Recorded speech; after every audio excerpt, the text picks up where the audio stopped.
ये जो पाकिस्तान की परफॉर्मेंस है ना अभी की नहीं है, पिछले एक सवा साल की है, इसको आज ट्रेस करते हैं। और ये होती हैं इस तरह की चीजें ऑफ द फील्ड जब आपकी मैनेजमेंट बिल्कुल ही पुअर हो।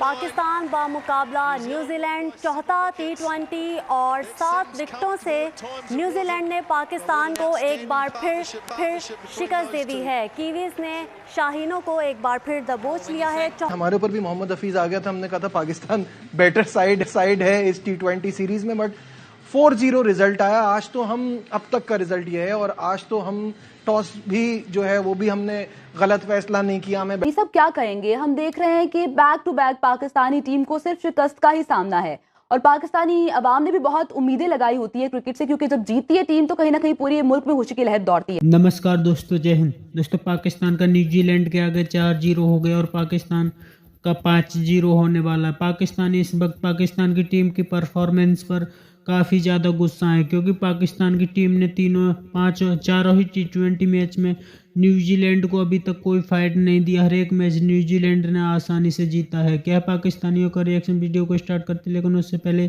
यदि आपने हमारे चैनल को सब्सक्राइब नहीं किया तो सब्सक्राइब करें।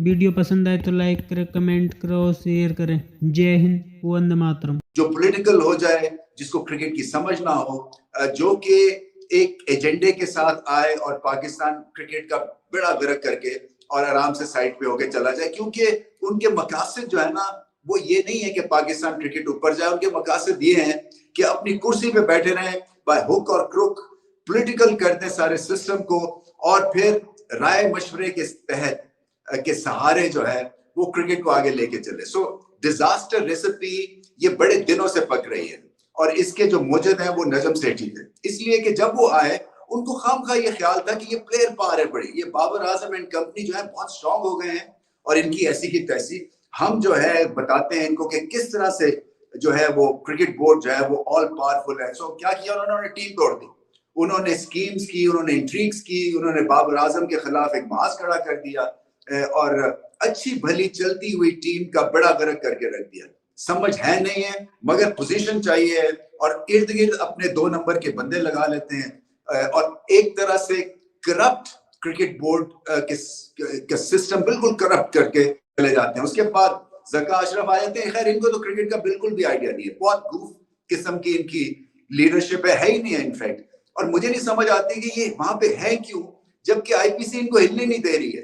कितने इनको नफलों का सवाब है कि बस वहां पे बैठ के, और ये एक पोस्ट को काबू में किए हुए हैं, और ये भी बाय हुक और क्रुक स्टिक करना चाहते हैं। क्रिकेट का कोई आइडिया नहीं, इर्द गिर्द जो है वो अपने साथी इकट्ठे करके और पाकिस्तान क्रिकेट पे बार बार हमला करते जा रहे हैं। सो ये जो टर्बुलेंस आप देख रहे हैं परफॉर्मेंस में, ये डायरेक्टली रिलेटेड है टू ऑर्डिनरी एडमिनिस्ट्रेशन, और ऑर्डिनरी एडमिनिस्ट्रेशन क्रिकेट वाइज और करप्ट एडमिनिस्ट्रेशन भी है।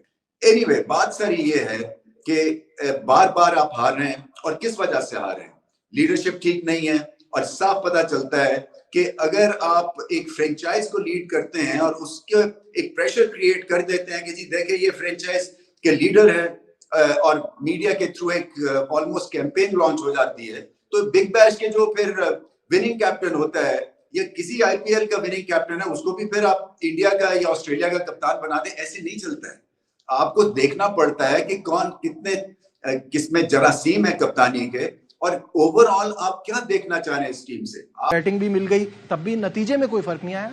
बिल्कुल ऐसा लग रहा है जैसे टीम मैनेजमेंट कोई होमवर्क नहीं कर रही ग्राउंड के ऊपर। आज मुझे सुनकर अगेन हैरानी हुई कि क्राइस्टचर्च का हैगले ओवल ये ओपन फील्ड है, ये पार्क में बना हुआ ग्राउंड है, टेम्परेरी स्टैंड होते हैं इसमें, इतनी ओपन है कि इसमें हवा तेज चलती है, स्विंग होती है गेंद। तो ये तो पहले बॉलिंग करने का ग्राउंड है। ज्यादातर 10 मैचेस में 7 टीमें पहले बैटिंग करने वाली जीती हैं। तो आप मतलब पहले बॉलिंग चेस करने वाली जीती हैं, 7 मैच चेस करने वाली टीमें जीती हैं। तो आपको तो अंदाजा होना चाहिए। शाहीन शाह अफरीदी ने कहा कि हम भी पहले बैटिंग ही करते हैं, इसलिए कि 3 मैचों का खमियाजा भुगत रहे थे ना। तो ये तो होमवर्क ही नहीं है। इसका मतलब पिछली बार आपने सुना था उन्होंने टॉस के टाइम क्या कहा था? हाँ, आपको तो इस ग्राउंड में पहले बॉलिंग करनी थी। आपको जब बैटिंग मिल गई तो आपको चलो खुश हो गए कि भाई 3 मैचों में हमने गलती की थी, चलो हमें। और यहाँ का पार स्कोर 162 163 है। 10 मैचों की 20 इनिंग्स में एक ही दफा 200 बनाए T20 में, बाकी ज्यादातर 160 150 132 132 तो बहुत ज्यादा हुए हैं। और पाकिस्तान यहाँ पे एक मैच 167 पे जीता हुआ है। लेकिन पाकिस्तान की बॉलिंग आज ऑल्दो कि हमने 3 विकेटें यानी 16 गेंदों में 20 रन पर 3 विकेटें हमने ले ली थी। उसके बाद ना हमने कैच पकड़े, ना हमने प्रेशर डाला, ना हम उनकी कोई और विकेट ले सके। और इतनी क्लिनिकल उन्होंने चेज की है न्यूजीलैंड वालों ने कि आराम आराम से सुकून से वो खेलते रहे। उन्होंने देखा कि आप बड़ा टारगेट, और उन्होंने 15 ओवर के बाद एक्सीलरेशन दी थोड़ी सी, और उन्होंने कहा हम आराम से सुकून से मैच जिताएंगे, इसलिए कि उनके पास विकेटें थी। और आपने जिस तरह बैटिंग की वो अजीब ही एक अलग ही ढब नजर आ रहा है। अच्छा, वो एक मरहलावार बात कर लेते, क्योंकि इस सीरीज का हम जानते हैं कि सबसे बड़ा मकसद है वर्ल्ड कप के लिए तैयारी। तो वो तैयारी तो हमारी किसी सूरत भी नहीं हो पा रही है। अगर हम शुरू से शुरू करें, साइम की बात करें, we know you have skill, हमें पता है आप सारे शॉट्स खेल सकते हैं, बड़ा खूबसूरत लगता है, but if you are not going to score runs, फिर आप ब्लेम नहीं कर सकते सेलेक्टर अगर आपके अगेंस्ट फैसला करें। अब हम ये भी हमें देखना पड़ेगा कि कहीं हम जल्दी जल्दी तो चांस नहीं दे रहे। एक CPL पे के 400 रन बना लिए, एक T20 पे के बहुत ज्यादा रन बना लिए, एक कायदा ट्रॉफी पे हमने टेस्ट भी खिला दिया, हमने T20 भी खिला दिया, और अब जल्दी वनडे भी खिला देंगे उसको। जल्दी जल्दी कर रहे हैं हम। अगर हम इस सीरीज को ट्रायल एंड एरर बेसिस पे कॉम्बिनेशन टेस्ट करने के लिए ले रहे थे तो अच्छी टीम है। ट्रायल एंड जो भी टर्बुलेशन है, जो भी जिस तरह करती हैं वो करती हैं इस तरह से कि अपनी जो मेन फोर्स है, शाहीन शाह अफरीदी आपकी मेन फोर्स है, बाबर आजम, रिजवान और फखर, ये 4 आदमी आपके मेन फोर्स है। आप उनको डिस्टर्ब किए बगैर अपनी सारी चीजें चेक करते ना। आपने बाबर आजम को डिस्टर्ब कर दिया, ऑल्दो उसने 3 नंबर पे फिर भी रन बना लिए। आपने फखर को डिस्टर्ब कर दिया, ऑल्दो के उसकी ओपनिंग पे रन नहीं आ रहे थे, लेकिन आपने अपनी सारी चीजें इस तरह डिस्टर्ब कर दी। और आज जिस तरह बैटिंग की कि आप देखें, पाकिस्तान ने बैटिंग अच्छी की थी, पहले 6 ओवर में 51 रन से, उसके बाद 7वें ओवर से 14वें ओवर तक सिर्फ 47 रन बने, और टोटल 7वें ओवर से 14वें ओवर तक टोटल 1 बाउंड्री लगी है, जबकि रिजवान बैटिंग कर रहे थे। वेल सेट रिजवान, फखर आए उसके बाद साहबजादा फरहान आए, उसके बाद इफ्तिखार आए। ऑन पेपर कितनी स्ट्रांग लगती है कि जी 2 पे रिजवान, 3 पे बाबर, 4 पे फखर, 5 पे इफ्तिखार, और 6 पे इससे पहले मैच में 5 पे आजम खान थे। ऑन पेपर कितनी स्ट्रांग लगती है, लेकिन ऑन द फील्ड वही रिजल्ट आ रहे हैं।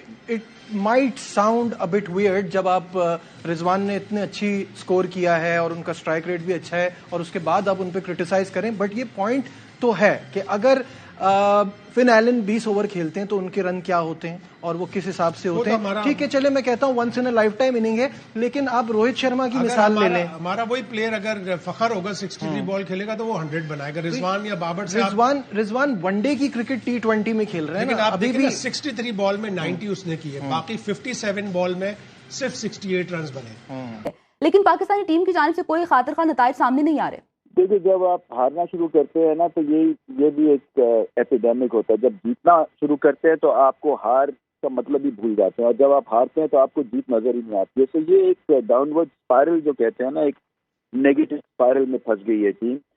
और वही बात है कि पैचेस में ठीक जाते हैं मगर होलसम परफॉर्मेंस है नहीं है, और इसकी वजूहत ऑब्वियसली वही है कि एडजस्टमेंट है। आपके जो नया ब्लड आपने इंट्रोड्यूस किया वो उस काबिल अभी नहीं है, उस पर टाइम लगेगा। और मैं हमेशा मानता हूं कि अगर आपने नया खून खिलाना है तो वो घर में अपनी होम कंडीशंस में खिलाते हैं। न्यूजीलैंड टफ कंडीशंस है बैटिंग पॉइंट ऑफ व्यू से, बॉलर्स को आप इंट्रोड्यूस करवा सकते हैं, बट जब तक कि आप को कॉन्फिडेंस नहीं होगा, जब तक कि आपकी स्ट्रैटेजी बेहतर नहीं होगी, जब तक कि आप को जीतने की आदत दोबारा नहीं डालेंगे, और जब तक आपकी स्ट्रैटेजी ठीक नहीं होगी। देखें ना, ओपनिंग पेयर आपने तोड़ दिया बिला वजह, वो स्टेबिलिटी चली जाती है। फिर उसके बाद चेंजेस की स्ट्राइक रेट बेस्ड चेंजेस हैं, हम T20 खेल रहे हैं तो वो स्ट्राइक रेट के ऊपर फिर या तो वो फिर लंबा स्कोर करें, अगर 10 ही करना है 4 बॉलर में, उससे टीम का कोई फायदा नहीं होगा। तो कई जगहों के ऊपर हमें मार पड़ी है सीरीज में। अच्छा रमीज साहब, हम ये भी देख रहे हैं, जिस तरह से जाहिद से भी बात हो रही थी, तो जाहिद ने भी ये बताया कि कहीं ना कहीं हमारी जो टीम है उसमें भी उस तरह से इत्तेफाक और बॉन्डिंग दिखाई नहीं दे रही। तो क्या आप इस बात से एग्री करते हैं, ऐसा है? देखिए, जब हारते हैं तो टूट फूट होती है, चाहे कोई भी ड्रेसिंग रूम हो, चाहे जितना मर्जी बड़ा कप्तान हो।